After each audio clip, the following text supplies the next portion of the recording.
C.G. Cooper, Core Justice, Chapter 25, coming to you now. Before I start, I want to give a kudos to anyone who does live performances, comedians, actors, singers, whatever.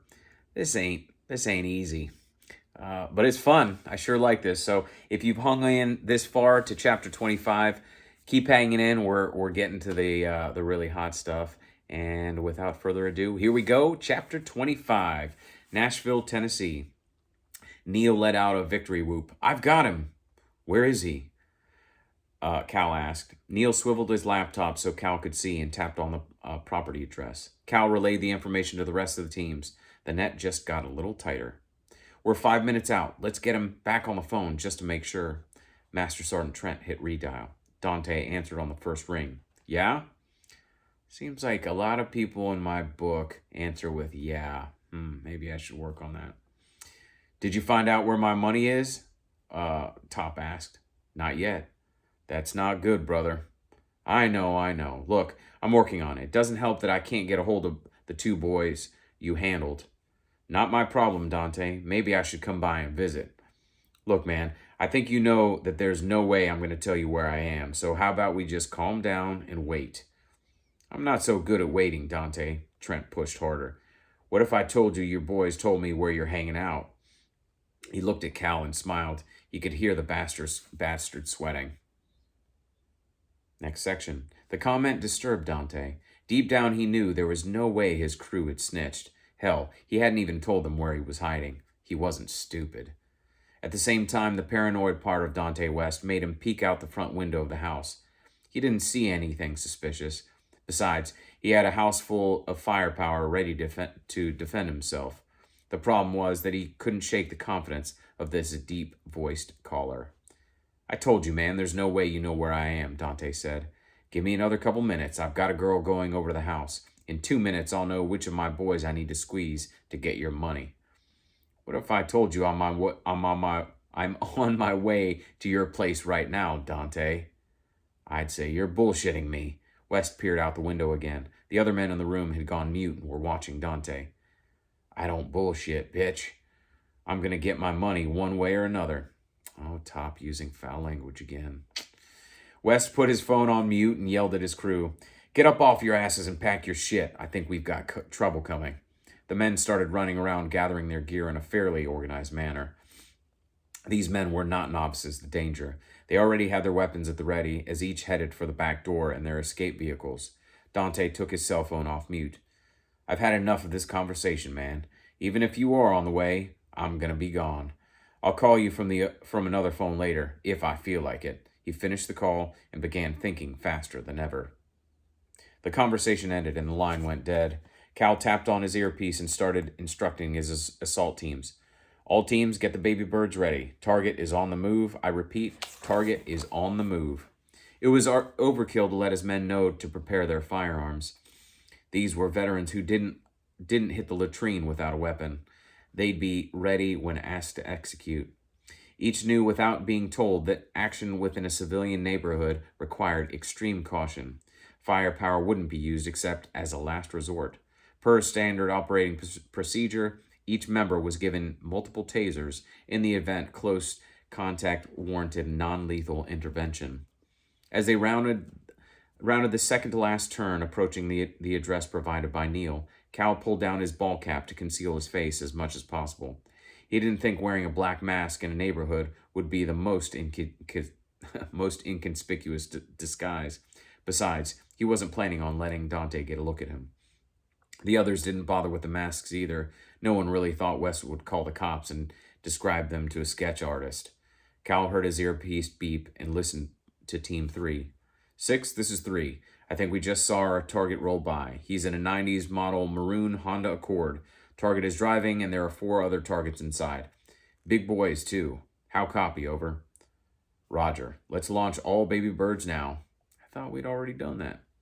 Team 2, made up of Andy and Brian, chimed in. "6, this is 2. We've got 3 other vehicles leaving the target address." "Damn it. All teams, any ideas on how to exploit this situation, over?"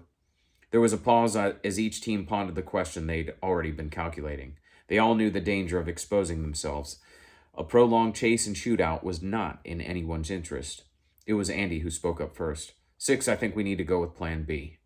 Plan B was to call the local authorities and give them a good location on the wanted gang leader. Cal wrestled with the thought. He wanted nothing else but to get the man who'd killed his beloved. But how could they take the man out without engaging a bunch of armed gang members in the middle of the city? In the desert of the Middle East, he wouldn't have thought twice. The decision would have been easy. This war was a different story. His team wasn't riding to battle on armored vehicles and combat gear. They were pursuing a wanted criminal in the heart of America, wearing normal clothes and carrying a few measly weapons. Cal knew what he had to do. Roger that, Cal said. I'll make the call. Cal picked up the disposable cell phone that Neil had provided at Step-Off and dialed the number for Nashville's Metro Police Department. He relayed the pertinent information to the operator, then hung up 20 seconds later. His head hung down for a couple seconds, and then he looked at his friends. Trent spoke up first. Don't worry, Cal. The cops won't get this guy. We'll find him later. Cal nodded and looked back at his cell phone. If only he could use it to call in some artillery support or even some 30-millimeter mortar rounds. As he daydreamed, he heard reports from the teams. West was slipping through their fingers. 6-2, the cars have split up on different roads, over. 6-4, still have eyes on the target with Baby Bird, over.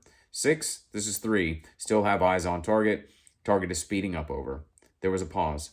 6-3, cops just spotted target's car. Wait, lights are on, target is speeding up, over. 6-2, the two cars we're following just sped up too, over.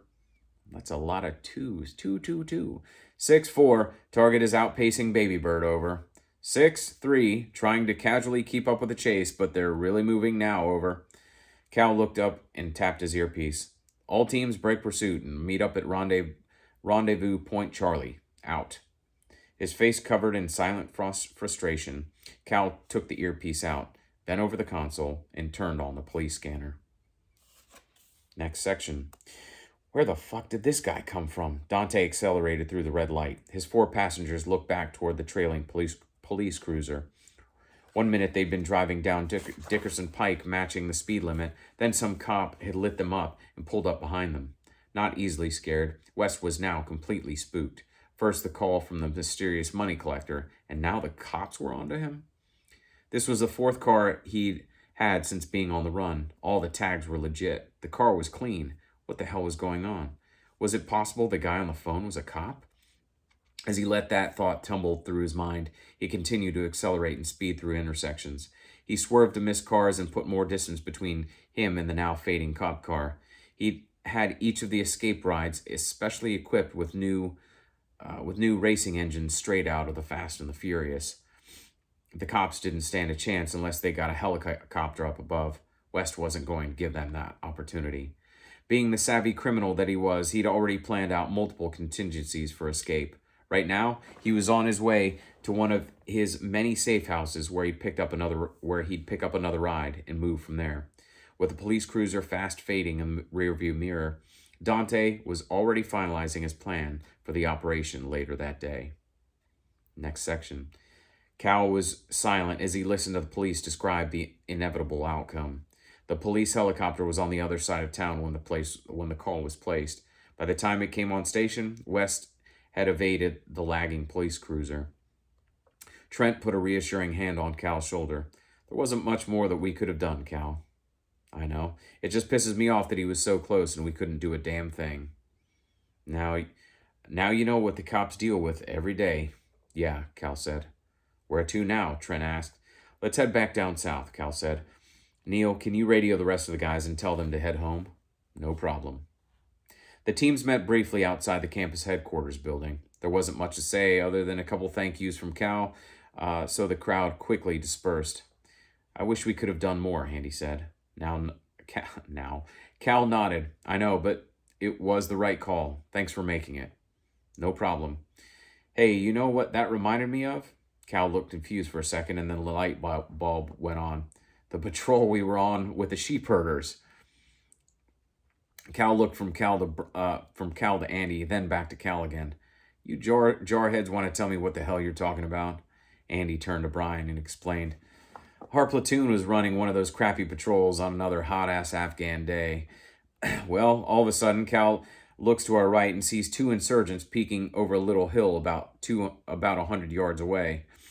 We immediately take cover and call battalion to get some fire support. We get weapons platoon on the hook and tell them what we've got. The platoon commander was a buddy of mine and told me that if I wanted to have some big guns, there were a pair of Cobra gunships a few clicks away. As you probably know, it's always fun to watch the Cobras fire some rounds, so my buddy patches me through. Right about the time the gunships get on station, my radio operator taps me on the shoulder and points back to the little hill. I look over there, and I'll be damned if there isn't a fucking flock of 200 sheep strolling up the hill, flanked by a couple of herders. The two insurgents decide to take advantage of the distraction. They actually run into the middle of the herd and hunker down with the sheep. Brian laughed. No way. Andy beamed. So the Cobra pilot gets on the hook and tells me he can see the two insurgents, but he can't shoot because of the livestock and the herders. I told the guy that we suspected the two bad guys were lying in wait so they could trip an IED. The pilot didn't care. He said the rules of engagement were tight. He couldn't shoot up a bunch of local sheep because some paper pusher in the rear had decided it was bad for local relations. So what do? We had to just sit there and wait for the two guys to come out. We're sitting there watching as the two Cobras are literally hovering overhead. The two guys don't even shoot at them. I'll bet they were pissing their pants though, Brian said. Andy nodded. We would have run over there, except we were still waiting for EOD to get there so they could sweep the road for explosives. Well, even with the Cobras floating lower to try and scatter the sheep, the damn thing stayed calm and the insurgents stayed with the sheep as they were guided toward the little town. I called everyone I could, but we couldn't get anyone in on the ground in time because of the IED threat. So we had to watch these two guys mosey on into the sunset with their herd of sheep. That's what it felt like today. Cal chuckled. Now that I think about it, it's a pretty good comparison. Let's get back to the lodge. I think I'm in need of a couple fingers of the famous grouse. As the friends hopped in their vehicles and made their way to the bar, Cal said a silent prayer to his beloved Jess. Don't worry, baby, he thought. That fucker's mine. Well, so Operation number 1 is kind of a bust. They didn't get west, but at least Kyle got to see some of the capabilities of the SSI team. I feel like, he's still young in this. He's obviously done it in the Marine Corps, but not at a very high level. So, as the books go on, he understands more about the capabilities, what he can do, what he can't do. This is an interesting experience that he's got in the civilian world, right? Where he's shackled. He can't do certain things. And it's part of the dilemma that Core Justice kind of has, that SSI and the Jefferson Group has, throughout the stories is how do you act when you're in the middle of civilian populace? And, obviously we try to do what we can, at least the authorities do, in the real world.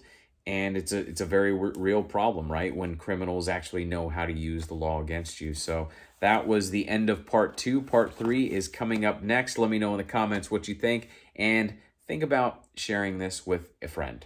Thanks for listening.